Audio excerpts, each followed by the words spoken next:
Good morning. मैं सूर्यकांत विश्वकर्मा राष्ट्रीय inter college में आप सभी का स्वागत करता हूं। प्यारे छात्रों, आज एक नया लेसन हम लोग जो है किरचॉफ का नियम तथा वैद्युत परिपथ के बारे में अध्ययन किया जाएगा। हम लोग जो है इस लेसन को पढ़ने के पहले सबसे पहले जो है हम लोग सेल के बारे में जाना जाएगा। सेल क्या चीज है? प्यारे छात्रों, सेल जो है एक प्रकार का ऐसी युक्ति है जो रासायनिक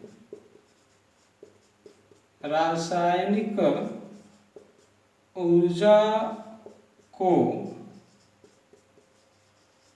विद्युत ऊर्जा में बदल देती है। यहाँ पे प्यारे छात्रों, आप लोग देख सकते हैं कि सेल एक प्रकार का क्या है, ऐसी युक्ति है। नोट कर लेंगे इसको आप लोग, जो क्या करता है, रासायनिक ऊर्जा को किस में बदल देता है? विद्युत ऊर्जा में। विद्युत ऊर्जा का मतलब आप लोग देख सकते हैं, जो बल्ब जलता है, जिससे मोटर हम लोग चलाते हैं, यह जो ऊर्जा है वह पंखा भी चलाते हैं, विद्युत ऊर्जा है, उसमें बदल देता है। मार्केट से हम सेल खरीद कर ले आए, टॉर्च में लगा दिए, उस सेल में ऊर्जा है जो टॉर्च में लगा देंगे तो वह प्रकाश में चेंज हो जाता है, वह वैद्युत ऊर्जा में कन्वर्ट हो जाता है। वही चीज सेल है। प्यारे छात्रों, यह जो सेल है, यह सेल दो प्रकार का होता है। हम लोग जो है सेल दो प्रकार का जानते हैं। प्राथमिक सेल, इसे हम लोग जो है प्राइमरी सेल भी कहते हैं। Primary cell. और जो दूसरा सेल है वह द्वितीयक सेल। यानी सेल जो है हम लोगों को जो है दो प्रकार का पढ़ना है, प्राथमिक सेल और द्वितीयक सेल। द्वितीयक सेल को हम लोग जो है एक और नाम दे दिया जाता है, संचायक सेल। प्यारे छात्रों, प्राथमिक सेल क्या चीज होता है?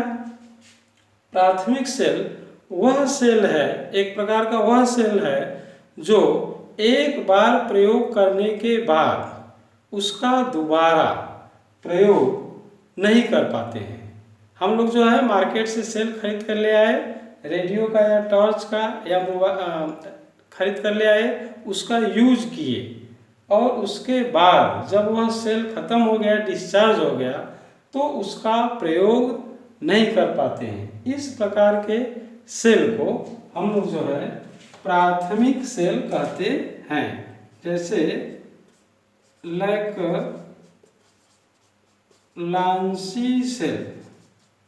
लैग्रांसी सेल जो है प्राथमिक सेल है। और द्वितीयक सेल क्या होता है?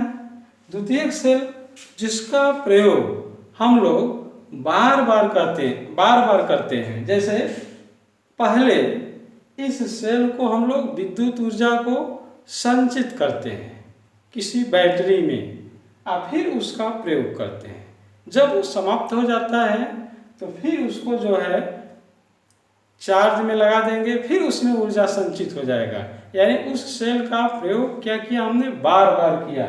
जैसे हम लोग बैटरी है, मोबाइल की बैटरी है, जब वह खत्म हो जाता है बैटरी तो फिर उसको चार्ज कर लेते हैं। यानी विद्युत ऊर्जा को किसमें संचित कर लिया हमने?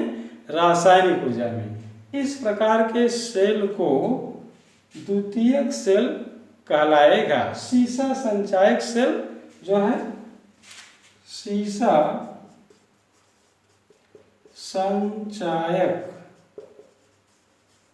सेल द्वितीयक सेल का एग्जाम्पल है।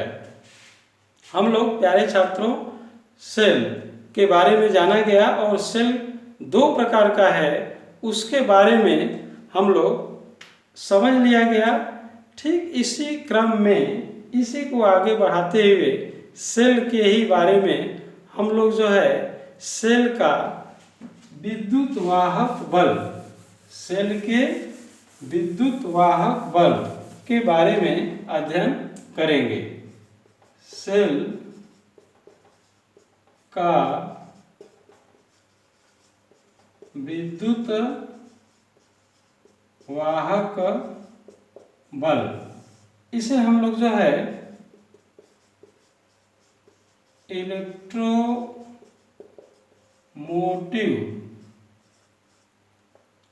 फोर्स भी कहते हैं। इसे शॉर्ट में हम लोगों को लिखना रहता है तो विद्युत वाहक बल, इस प्रकार से हम लोग लिख देते हैं। सभी चीजें एक ही है। सेल का विद्युत वाहक बल, यह इम्पॉर्टेंट है इस लेसन का। प्यारे छात्रों, जैसा कि हम लोग जानते हैं कोई भी इलेक्ट्रोड है या सेल है और सेल में जो है इलेक्ट्रोड होता है, और हम सभी लोग जानते हैं इस सेल में दो प्रकार का इलेक्ट्रोड होता है, धनात्मक और ऋणात्मक। कैथोड होता है और एक एनोड होता है। और जब हम इसे किसी बाह्य प्रतिरोध से जोड़ दिए या हम कहें बाह्य चालक से जोड़ दिया जाता है तो चालक में प्रतिरोध होता है। जब इसे हम बाह्य प्रतिरोध से जोड़ देते हैं तो आवेश का प्रवाह होने लगता है। इसे हम इस प्रकार से भी दिखा सकते हैं। यह सेल का सिंबल है और हमने इस सेल को ए बी एक चालक है जिससे जोड़ दिया। यहाँ से स्विच लगा दिया, स्विच ऑन कर दिया तो इस चालक में आवेश का प्रवाह होने लगेगा और आवेश का प्रवाह धन आवेश से ऋण आवेश की तरफ होगा। आवेश जो है, आवेश की तुलना जो हम लोग पानी से कर लेते हैं। और प्यारे छात्रों, हम लोग जानते हैं कि जैसे पानी को ऊंचे स्थान पर से अगर फर्श पे गिरा दिया जाए तो अपने आप स्वतः वह नीचे वाले तल पर चला जाता है।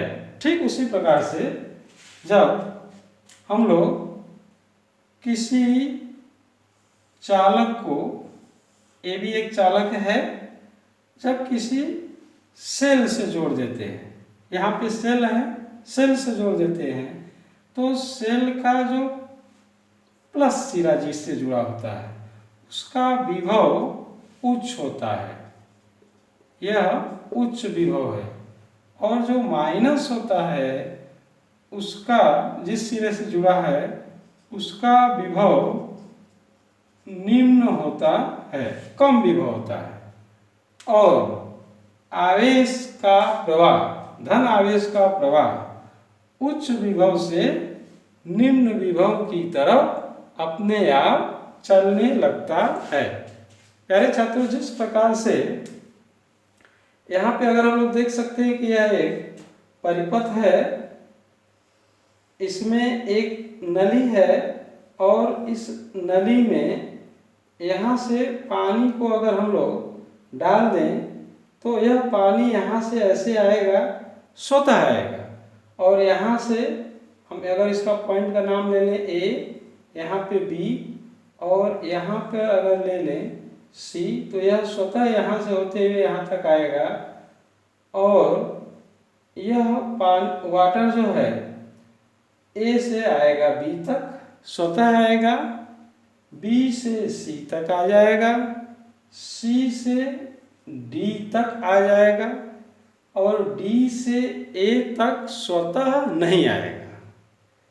डी से ए तक ले जाने के लिए हम लोगों को जो है कार्य करना पड़ेगा। ठीक उसी प्रकार से प्यारे छात्रों आप लोग देख सकते हैं यह जो आवेश है उच्च विभव से निम्न विभव की तरफ स्वतः अपने आप प्रवाहित होने लगेगा और यह जो घोल है इसके अंदर आवेश ऋण से धन की तरफ ले आने के लिए कार्य करना पड़ेगा। यहाँ से यहाँ तक यह स्वतः नहीं आएगा क्योंकि आवेश हमेशा किधर से किधर फ्लो कर रहा है, उच्च विभव से निम्न, ऊंचे से नीचे की तरफ। पानी का जैसे प्रवाह होता है ऊंचे से नीचे की तरफ, उसी प्रकार से आवेश का प्रवाह होता है। हम लोग जो पढ़ा जा रहा है सेल का विद्युत वाहक बल, तो ठीक इसी क्रम में इसको परिभाषित किया जा सकता है कि किसी आवेश को पूरे परिपथ में, किसी आवेश को पूरे परिपथ में ले जाने में किए गए कार्य को सेल का विद्युत वाहक बल कहते हैं। अब हम लोग की परीक्षा में अगर आ जाता है कि सेल का विद्युत वाहक बल किसे कहेंगे, तो आप लोग यहाँ से बता सकते हैं कि पूरे परिपथ में एकांक आवेश को पूरे परिपथ में ले जाने में किए गए कार्य को सेल का विद्युत वाहक बल कहते हैं। छात्रों, विद्युत वाहक बल को हम लोग कैपिटल ई से प्रदर्शित करते हैं और अभी अभी हम लोगों ने पढ़ा कि एकांक आवेश को पूरे परिपथ में ले जाने में किया गया कार्य अगर W है और आवेश को Q से डिनोट करते हैं तो W और Q का जो अनुपात होगा यह सेल का विद्युत वाहक बल कहलाएगा। इसका फॉर्मूला क्या हो गया, E बराबर W/Q। इसका मात्रक हम लोग देख सकते हैं, तो विद्युत वाहक बल को प्रदर्शित करेंगे हम लोग E से और इसका जो मात्रक होगा यहाँ से हम लोग देख सकते हैं यह W है तो W का मात्रक होता है जूल और Q है तो इसका मात्रक कूलाम। तो E यानी विद्युत वाहक बल का मात्रक हो गया जूल/कूलाम। इसे एक शब्द में हम लोग कहते हैं वोल्ट। छात्रों, इसका बीमा भी पूछा जाता है परीक्षा में, तो हम लोग W का यानी कार्य है तो कार्य का बीमा लिखेंगे, आवेश का बीमा लिखेंगे। तो सबसे पहले कार्य का W का बीमा लिखेंगे तो W का बीमा हम लोग इसका तोड़ करके लिख सकते हैं WFT/Q। W का सूत्र हो गया, F का बीमा हम लोग जानते हैं MLT-2D का दूरी है बीमा L, Q I/T होता है तो I/T यानी एम्पियर इंटू T, AT हो गया, एक में मिला दिया हमने तो ML² T-3A-1 यह बीमा हो गया जो है विद्युत वाहक बल का। ठीक इसी क्रम में जो है हम लोग जो है सेल का टर्मिनल विभवांतर पढ़ते हैं। जैसे यह है, इसकी परिभाषा हम लोगों ने पढ़ा, ठीक इसी प्रकार से सेल का एक हेडिंग हम लोग नेक्स्ट डालेंगे, सेल का टर्मिनल विभवांतर। प्यारे छात्रों, अभी अभी हम लोगों ने पढ़ा सेल का विद्युत वाहक बल। उसमें हम लोगों ने जाना कि किसी परिपथ में एकांक आवेश को पूरे परिपथ में ले जाने के लिए जितना कार्य करना पड़ेगा उसे हम लोग जो है सेल का विद्युत वाहक बल कहते हैं। अब इसमें टर्मिनल विभवांतर में क्या चीज है कि आवेश जब जो सिरा प्लस से जुड़ा रहेगा बैटरी का उसका विभव उच्च होगा, जो माइनस से जुड़ा रहेगा उसका विभव कम होगा। तो टर्मिनल विभवांतर हमेशा आवेश उच्च विभव से निम्न विभव की तरफ फ्लो करता है। तो किन्हीं दो बिंदु के बीच, मान लेते हैं P से Q के बीच, P एक बिंदु है, Q एक बिंदु है, तो P से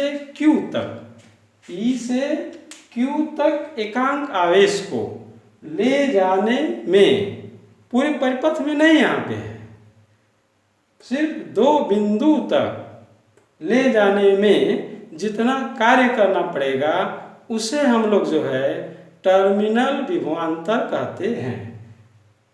किसी परिपथ में किन्हीं दो बिंदु तक एकांक आवेश को ले जाने में किए गए कार्य को हम लोग जो है सेल का टर्मिनल विभवांतर कहते हैं। टर्मिनल विभवांतर को हम लोग जो है V से प्रदर्शित करेंगे, V, और विद्युत वाहक बल को E से प्रदर्शित करते हैं। टर्मिनल विभवांतर को V से प्रदर्शित करेंगे, इसका फार्मूला हो जाएगा V बराबर W/Q।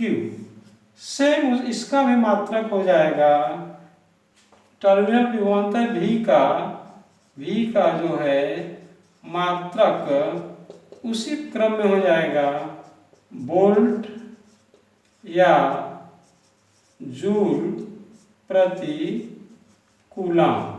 इसका बीमा भी वही होगा जो अभी अभी हम लोगों ने पढ़ा। विद्युत वाहक बल का जो बीमा होगा वही जो है सेल के टर्मिनल विभवांतर का भी बीमा होगा। प्यारे छात्रों, इसी क्रम में हम लोग जो है सेल का आंतरिक प्रतिरोध नेक्स्ट टर्म में पढ़ा जाएगा।